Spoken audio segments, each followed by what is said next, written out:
I got some new toys.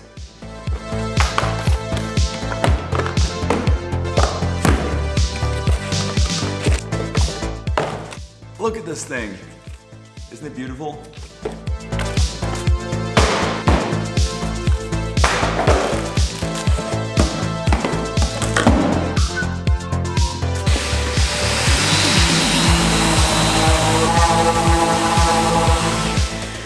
So now that I've got this new toy, let's use it for the wall. Strictly speaking, not necessary at all. I didn't buy this just for the wall. I bought it because it's a really good sander for wood or paint or whatever you want to sand with it. But why not use it for this wall?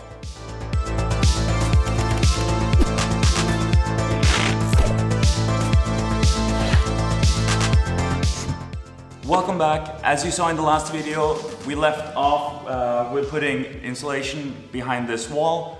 We also put the first layer of filler on this wall. That's now fully dry, so we're gonna sand that and then we're gonna put the second coat on to hopefully make that nice, smooth and even. Thank you for tuning in. Let's get started. So of course, by no means do you need this kind of fancy orbital sander. As a matter of fact, it's probably harder to sand a wall with one of these because it's so easy to sand a little bit too much.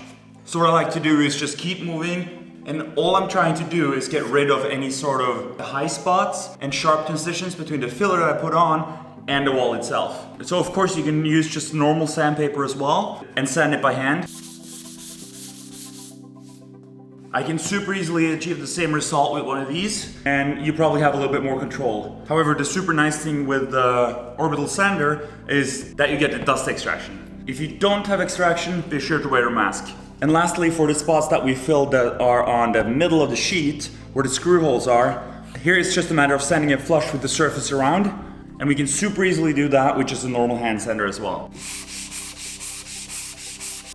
Just like that, and that will not be visible once we put a layer of paint on top of that.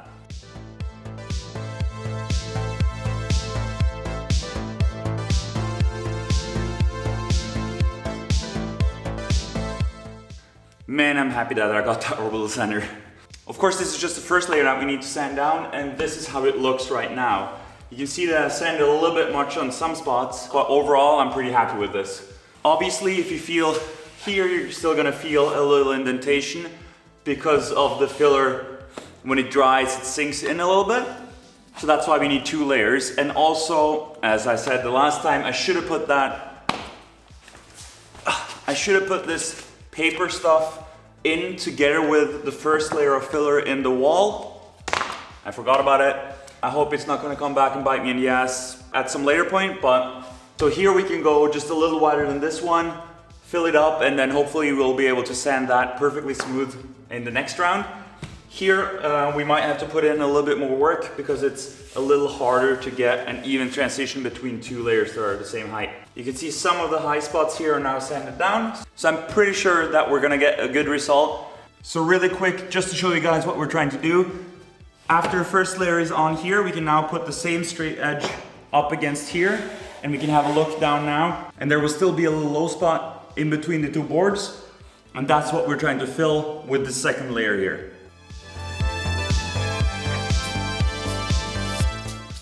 Now for the second layer, my plan is to make the bottom transition here a little bit bigger now that we've got all the rough unevenness evened out and filled in. So this should sand down to a nice, smooth, even transition. And we're gonna do the same thing on these joints, but we're gonna fill just a little bit over so we can sand it nice and smooth. Same thing as last time, just fill in everything, let it dry, and then we'll sand it one final time before it's ready for paint.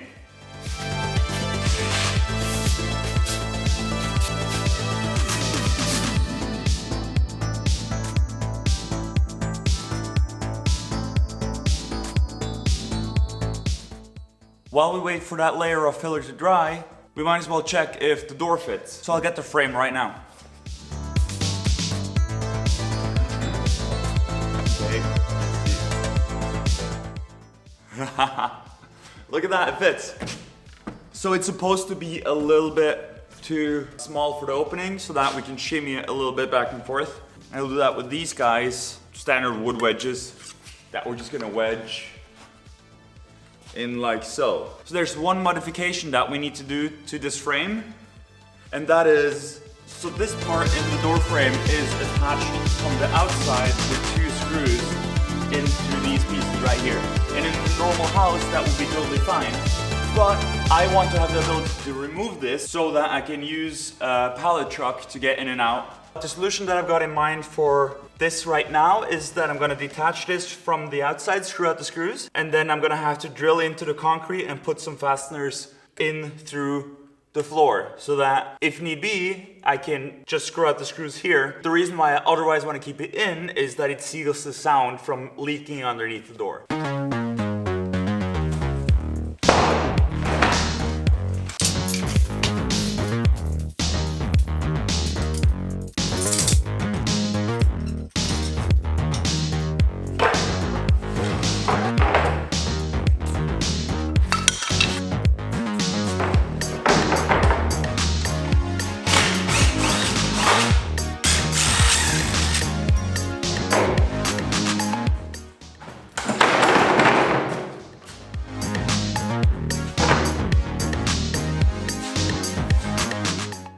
The way I'm going to do this is that I'm going to put a couple of wedges in on the bottom here, try to get that centered, and then use the spirit level to level the 2 sides and attach them with screws. And then hopefully the door should fit just fine and we can drill and screw in to the concrete here.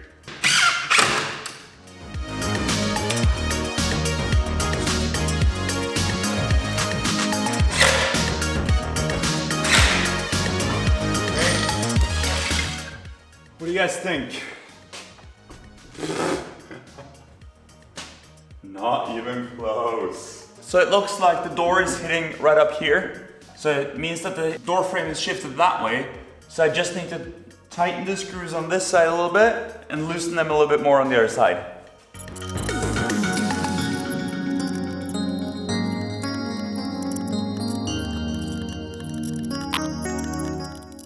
That's the door.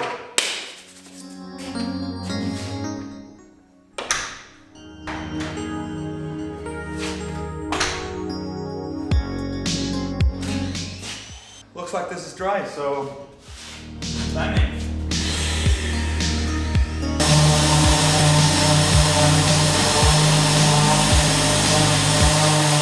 Okay, so the idea here is to just feather out those hard transitions between the 2 sheets, and then also to take off any high spots that might be in the surface.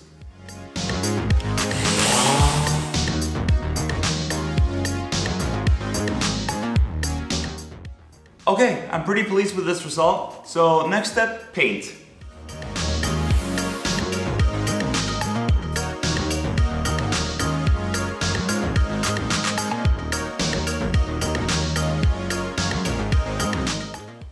Tape is on. Next step, caulking.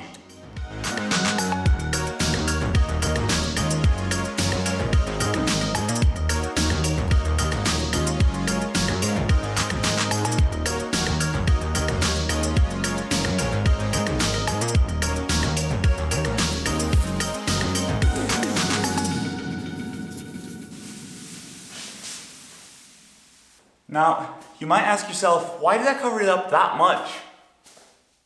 Am I really that bad at painting? But I'm gonna try something new.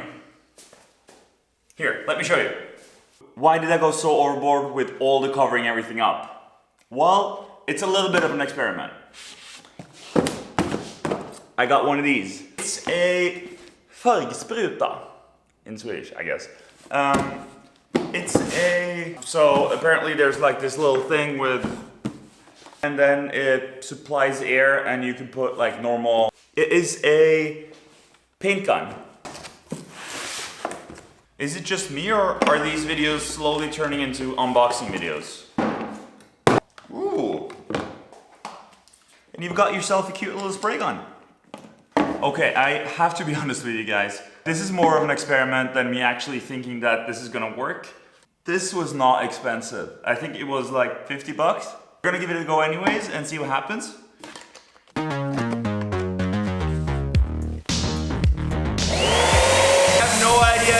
gonna work.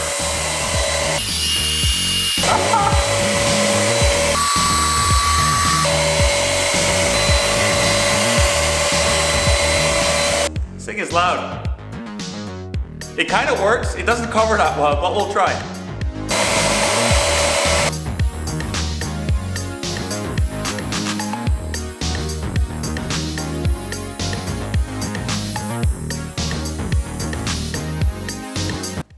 Well, that took forever. It's finally empty. That little section of the wall that's not even covered, 8 minutes. As I was going to put it back in the box, I saw another one of these. And what this is, it's the nozzle part that decides how much paint is actually going to come out of there. And I was using this, and there's another one included that's like 2.7, so 0.7 millimeters more. And just so you say that I didn't try it, I'm gonna try with a thicker nozzle and see if I get a better result with that.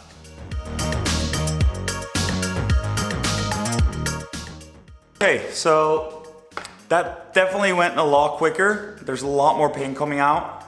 Also, it disperses it a little bit more, so there's a little bit more like dust. I'm still not super impressed. It doesn't have a super even spray pattern, which meant that when I tried to cover it really well, I got some drips. So I had to roll over it with the rollers so that that wouldn't be visible through the other layers of paint. I'm gonna let that dry, and then I'm gonna do the full wall end to end with a roller and see how long that takes.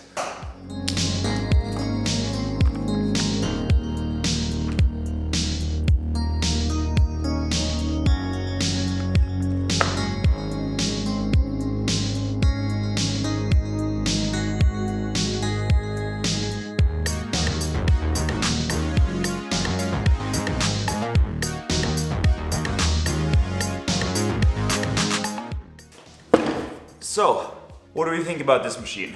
Well, it's not like it doesn't work, it's just pretty slow. For flat drywall like we have here, there's no way this is gonna be faster than just a roller. Maybe the professional systems that cost like over 10 times as much, and they seem to work really well. I just saw one of those systems in the store today, they're $1,000 plus. This was around 50 bucks, so you can't really compare them.